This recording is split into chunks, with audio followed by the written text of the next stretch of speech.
जय माता दी, माता रानी आप सब पे, आपके पूरे परिवार पे अपनी कृपा दृष्टि जो है वो बनाए रखे। माँ आपका घर आपकी झोली खुशियों से भर दे। तो जैसा कि आप सभी जानते हैं कि शारदीय नवरात्र चल रहे हैं और इस बार शारदीय नवरात्र 2025 में वृद्धि हुई थी तृतीया तिथि की। तो इसलिए जो है अष्टमी इस बार वो 30 सितंबर 2025 यानी कि दिन मंगलवार को मनाई जाएगी। अब ऐसे में कुछ लोग अपने व्रत का जो पारण है वो अष्टमी तिथि को करते हैं, कुछ लोग नवमी तिथि को करते हैं और कुछ लोग सप्तमी तिथि को भी अपने व्रत का पारण करते हैं। जो सप्तमी तिथि को अपने व्रत का पारण करते हैं वो लोग आमतौर पर हलवा, कढ़ी चावल और पूरी सब्जी का भोग जो है वो माता रानी को लगाते हैं। और जो अष्टमी और नवमी तिथि में व्रत का पारण करते हैं वो हलवा पूरी और काले चने से माँ को भोग लगाते हैं। तो ज़्यादातर लोग जो है वो कन्या भोज कराते हैं और कन्या भोज ही अति उत्तम माना गया है पुराणों में। और जिनके यहाँ कन्या उपलब्ध नहीं होती वो गाय को भी 8 दिन के लिए 8 पूरी सब्जी निकाल कर अर्पित कर सकता है। तो अब सवाल आता है कि हम कन्या अपने घर बुलाते हैं तो हम कन्याओं को ऐसा क्या दें कि माता रानी प्रसन्न होकर जाए, हमें ढेरों आशीर्वाद देकर जाए।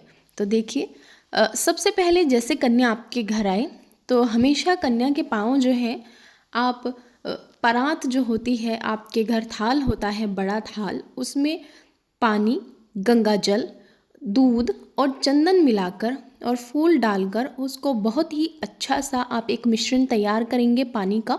और आप उस पानी में अपनी सारी कन्याओं के दोनों पैर रखकर उनके पैर अच्छे से धोएंगे और तब उनको आसन पर बैठाएंगे। तत्पश्चात आप सभी कन्याओं को हाथ में कलावा बांधेंगे और कलावा बांधने के बाद आप उनके सर पे माता रानी की लाल रंग की चुनरी जरूर बांधेंगे।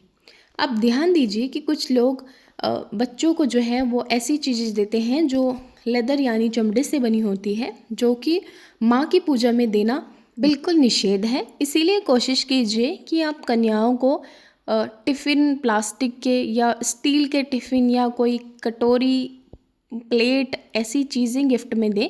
और जो सर्वोत्तम माना गया है कि आप उनको लाल रंग की चूड़ियाँ या जिस भी रंग की चूड़ियाँ कन्याएं पहनना पसंद करती हैं वो चूड़ियाँ उनके हाथों में अपने घर से ही पहना कर भेजें। अगर आप लोगों का बजट अच्छा है तो आप कन्याओं को सुंदर सुंदर ड्रेसेस भी जो हैं वो गिफ्ट कर सकते हैं। और कभी भी कन्याओं को काला रंग जो होता है उसका कोई भी सामान नहीं देना चाहिए। दूसरा, ऐसा कोई रंग या ऐसी कोई आकृति, कभी कभी हम पेंसिल बॉक्स या कुछ ऐसी चीज़ें ले लेते हैं और उन पे अलग अलग तरह की डरावनी आकृतियाँ जो हैं वो उतरी रहती हैं, ऐसा कोई भी गिफ्ट कन्याओं को नहीं देना चाहिए। कन्याओं को नुकीली चीज़ नहीं देनी चाहिए। बहुत सी दफ़ा ऐसा होता है कि हम पेंसिल या ज्योमेट्री बॉक्स जो आते हैं पूरे, वो कन्याओं को एज अ गिफ्ट देते हैं, लेकिन वो गलत चीज़ है। आपको कन्याओं को कोई भी नुकीली चीज़, कोई भी काले रंग की चीज़, कोई भी ऐसी चीज़ जिस पे गलत आकृति उतरी है, जो चेहरा ऐसा चेहरा उतरा है जो देखकर आँखों को लुभावना नहीं लग रहा है, ऐसी चीज़ें नहीं देनी है। लेदर से बनी हुई कोई भी चीज़ नहीं देनी है।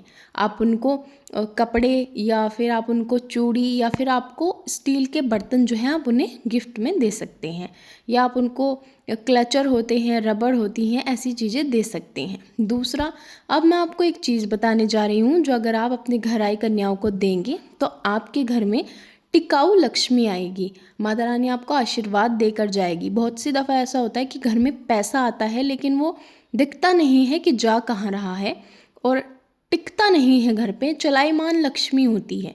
तो जब आप महागौरी की पूजा करते हैं, कन्या पूजन करते हैं, तब आप लाल कपड़े में चावल जो होते हैं अक्षत, उनको बांधकर किसी एक कन्या को दे दीजिए और उस कन्या को बोलिए कि वो आपके घर से उसको ले जाए और अपने घर में माता रानी के मंदिर में रख दे। इससे क्या होगा कि महागौरी प्रसन्न होती है और वो आपके घर में जो कुबेर होते हैं उनका वास करा कर जाती है। आप ऐसा दिवाली के समय, धनतेरस के समय भी कर सकते हैं, लेकिन नवरात्रों में चूँकि हम महागौरी की पूजा करते हैं तो उस दिन से अति उत्तम कोई दिन नहीं होता। आप किसी भी कन्या को एक छोटे से लाल कपड़े में चावल बांधकर दे सकते हैं। इससे महागौरी प्रसन्न होती है और वो आप पर अपने ढेरों आशीर्वाद बरसा कर जाती है। मैं उम्मीद करती हूँ कि आप लोगों को ये वीडियो, इसमें दी गई जानकारी थोड़ी भी पसंद आई होगी। कमेंट में जय माता दी ज़रूर लिखिएगा।